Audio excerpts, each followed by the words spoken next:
Here are two big ideas to avoid burnout. I'm constantly asked about this, and I think that's actually a good thing, is that people really care about their well-being, and they also realize that in this time when we all have so many ambitions, we want to change the world, we want to chase all these new opportunities, that it's easier and easier and easier to get completely burned out, to drown in the digital stream of distraction, to feel like our days are getting wasted because we're just doing too many things. And ultimately, it takes its toll. And if you've ever felt like you're burning out, you are at your wit's end, you're at the end of the rope, whatever metaphor you want to use, make sure you tune in right now, bust out your journal, get your pen, take 2 pieces of advice and start implementing them in your life. You feel so much better. Number 1, here we go. Get more sleep. Now, I know, you're going to say, yeah, I know that I'm supposed to get more sleep, but that's the problem. I'm burning out because I can't get sleep. Right. You need to get sleep. You're not prioritizing it enough. So many people are not getting their 8 hours of sleep. It's a joke. There's times in your life when that's difficult. You know, you got the new baby, you got some new opportunity, you got to write that thing for a week. But let me share with you, if you are not on a consistent basis getting your 7 to 8 hours, we can prove over and over again, you focus worse, your cognitive scores go down, your increase of getting sick goes up, and the likelihood that you're going to be somebody who is not only just stressed all the time, but causes drama on teams or in social situations also increases.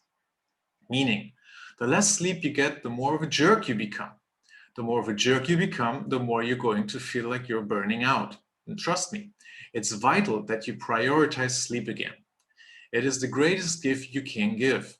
It is the number 1 utmost secret to avoiding burnout, because you and I both know when you're rested, you don't feel like you burn out. You go on a vacation, you have 2 or 3 nights where you finally decompress, you're resting well again on a vacation, and all of a sudden you feel like a whole different person. Well, that shouldn't be 1 or 2 weeks a year when you happen to go on vacation. That's got to be every day. You've got to get the sleep back in your life, and you miss a night of sleep and you had a terrible night, you miss an hour or 2, then during the day either nap to catch up, or within the next 72-hour period, catch up, or just meditate to catch up if you're not a napper. But you have to catch up on that rest and that rejuvenation, and I cannot stress this enough. There's nothing more important you can do than catch up on sleep. It's a must. Number 2, very, very important, say no first. If you're already towards burnout, then the worst thing you can do is say yes to a bunch of new opportunities or obligations. If you're towards burnout, what you need to do is say no first to every new thing that comes towards you, which sounds hard, especially from someone that is motivated, like maybe you, who's always saying, say yes to the world. The reality is, when you're first beginning something, let's say you just got to college, you're starting new opportunities, you're an entrepreneur, or you're even working for a career, it's like, yeah, you say yes to a lot of things so you can get in the game.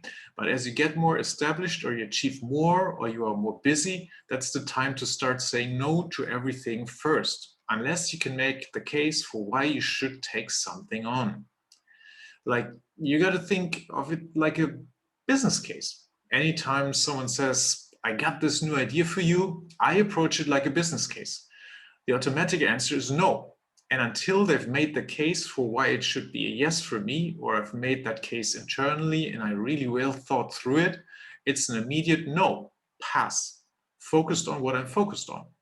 Most burnout comes from overly committing ourselves, and so we have to be very attentive to that.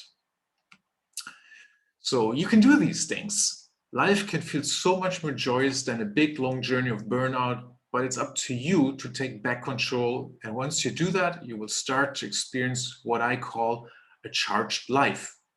So if you want me to help you to beat your burnout forever, once and for all, and get back to your peak performance, click on the link in this post here and join me in my online course. And I hope to see you right there. See you.